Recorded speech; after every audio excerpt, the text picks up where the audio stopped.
Hello? Hey. Hi, this is Garrett Phillips. Hey Um, Garrett, how you doing? Thank you for doing this with me. I really appreciate it. Yeah, of Um, course, of course. so, I guess to start off, can I just get your name? And like, can you spell out your name? And Yeah. then your specific degree and your place of employment. Okay, my name Wait, is wait, I'm sorry, I'm Samara. sorry. I forgot to ask. I'm sorry, but are you okay if I record it just so I can go back and write everything down later? Yeah, yeah, yeah, of Okay. course, no worries. All right. Okay. You can start now. Yeah. Okay. My name is Samara Chowdhury. It's going to be S-U-M as in Mary, E-R-A, and then Okay. Chowdhury, C-H-O-W, D as in David, H-R-Y. Okay. And your specific degree. I got a petroleum engineering degree from the University of Houston. Okay. And your current place of employment. And I currently work at Neighbors. It's spelled a little different. It's N-A-B as in boy, O-R-S. Okay. Okay. Can you wait? What is your current job title? So I am a drilling performance engineer. Okay. And can you just describe your particular like your duties and your average work schedule? Yeah, so I basically oversee the operations and performance of the smart products on the rigs, right? So they're basically automation softwares that are placed on the rigs that help make people drill smoother, faster, and safer. I generally work Monday through Friday, like 8 to 5. Okay. Can you describe like the engineering field you're in, like petroleum engineering as a whole, I guess? Um, Yeah. okay, yeah. So petroleum engineering generally goes from exploration all the way into production of the oil. So I am in the drilling field. So exploration, you're generally going to see like, okay, how much oil do we think is underground? How much money do we think it's worth? How long, Mhm. basically what the lifestyle of the well they think will look like. And then drilling, which is the industry I'm in, you're basically drilling a hole in the ground, right? And then you're casing it and cementing it and plugging it for production. Then the production team comes over and they basically take the oil out of the ground, see how, like, what they can do to basically get as much oil from the well as possible in as, like, a time efficient and monetarily efficient manner as they can. Mhm. Okay, And that's pretty much it. so do you drive around a lot to different locations? I used to. The first job I had, I was out in the field where they actually do the drilling, and I'd stay there for the length of the whole well or the pad. So they on a pad basically they'll drill multiple wells. So depending, from Mhm. beginning to end. Where I was at, it was generally typically for about a month. I'd be out on location while they're drilling until they're done. And but now I am in Houston. I also have to go do like visitations with clients or just visit my rigs once in a while. Like I generally stay in town. Okay. Um, so starting with high school, can you please describe your educational background like chronologically? Yeah. Just to clarify, like you want to know what high school I went to, or Um, I guess yeah. No, not necessarily, but can you just say like what classes you took or what programs you were in and things like that, like in high yeah. school and In college? Yeah. in high school, I generally tried to do pre-AP/AP as much as possible. Not so much so that I can like get college credit for it necessarily, but just so I could challenge myself and make sure that like I can set myself up for college in the best way possible, make it as smooth as I can once that transition happens. In college, I then went to the University of Houston, like I mentioned, for petroleum engineering. I was part of the Cullen College of Engineering. I did that for 4 years. Just mainly focused on my studies. I tried to join clubs wherever I could. I do wish I was more active in the clubs, but at that time I just felt like, you're studying all the time. I was just focused on that.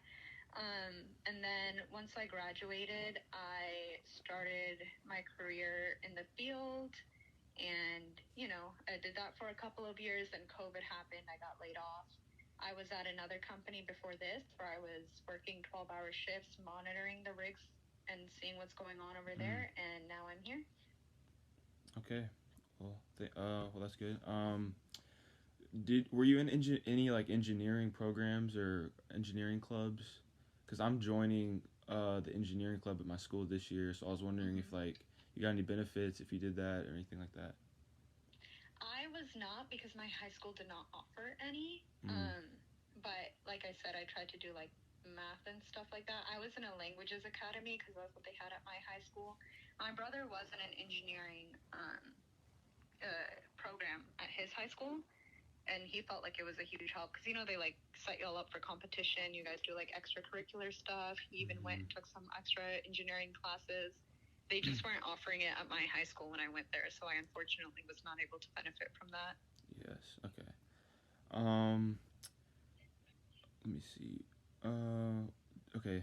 Do you have any lived experiences, thoughts, or feelings from your earlier life that you would like to share to help students like me get to know who you were, where you come from, and how it has impacted you, and how it has impacted who you are now and your career path?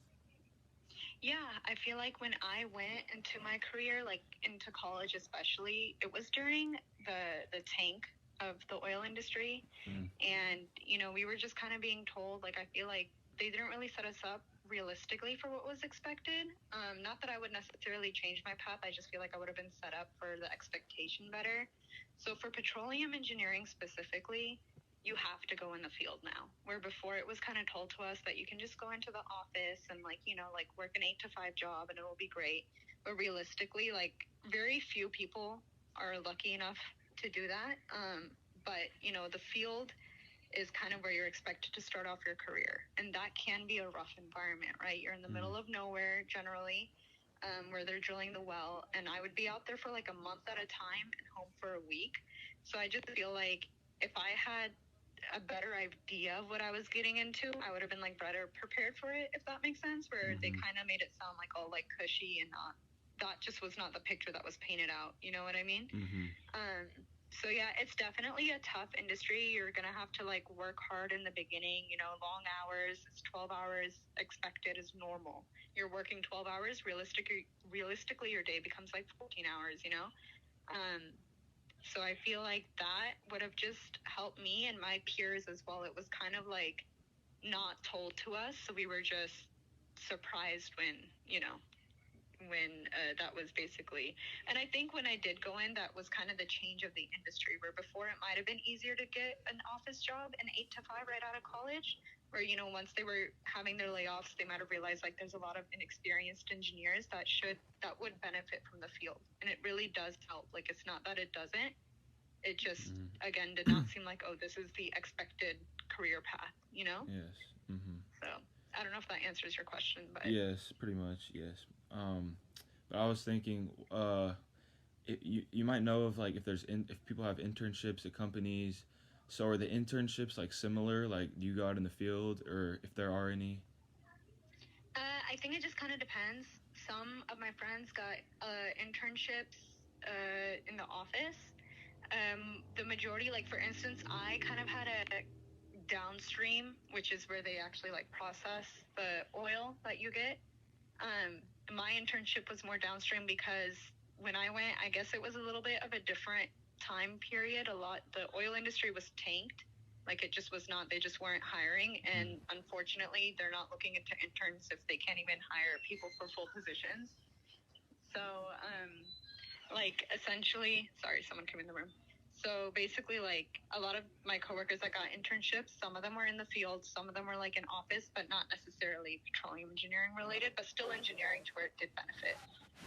Mm-hmm. Okay. So do you know if they offer more now? Like, and I don't know, but if you know, then like how old do you have to be, and like what does that entail, being an intern? Generally, they'll start looking at juniors and seniors, and depending on the classes you might have taken, maybe sophomores as well. From my experience, from what I've seen, like at the company I have right Mm-hmm. now, they're generally into like data analytics or coding. Okay. With they'll teach you about the drilling rig, and you might go out and have the ability to benefit. If you get with a service company like Baker Hughes, Schlumberger, Halliburton, stuff like that, they might send you out on the field and you like have a little bit of a field stint. But yeah, it's generally like from what I've seen at my company right now, it is data analytics. Okay. Okay. That's good to know. But back to you. If you had to do it over, related to your career or education, would you have done anything differently? Um, let's see here. I would have gotten more involved in the clubs for sure. That's a Mm-hmm. huge place to network. I kind of did go into engineering, I'm going to be honest, thinking it would be something that's not networking heavy, you know, like Mm-hmm. business degrees and stuff like that, business majors, that, I mean, they got to network a lot. I did engineering because I was a little bit more shy as a child. I mean, when I was younger, um, you know, not as comfortable or knowing like, okay, how do I like convince someone to hire me when I have zero experience. So I thought, okay, like let me go into engineering. It's more like math, science based, and my credentials will get me there, which is not the case at all. Networking now, I feel like, is a very common industry.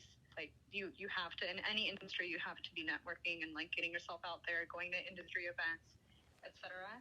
So that is one thing I would definitely do different. I wish I was more involved in like, you know, and in college is the perfect time. They have you set up, they have all these programs, they have corporations that come and do speeches and you can meet industry professionals. And I normally just, I kind of did it, but I wish I was more aggressive with it. Mm-hmm. Okay. Um, and is there any like additional advice you would give to someone interested in pursuing a career similar to yours? Yeah, definitely study hard. Do not take even the easiest classes. Don't take them as a joke. They are very aggressive and challenging, but you know, there's a reason why people do it, right? It's a very Mm-hmm. rewarding career. Definitely get into it, and it does seem more like how do I put it, like old school, but it's definitely there's a shift in the entire industry. They're wanting to go towards cleaner energy, like lower emissions, that whole nine. Like, you know, they're really going for the green movement. So now is a really good time to get in, make a difference. Just put in the hours, study hard, focus on school. Like, don't ever let any of your classes slip because you know your GPA. You only have those 4 years. That's your beginning selling point, and to definitely get involved as much as you can. Okay. Well, thank you so much. I appreciate you taking the time to do this for me. I guess we're gonna present it this week. We're gonna present what we learned about the career and the field. So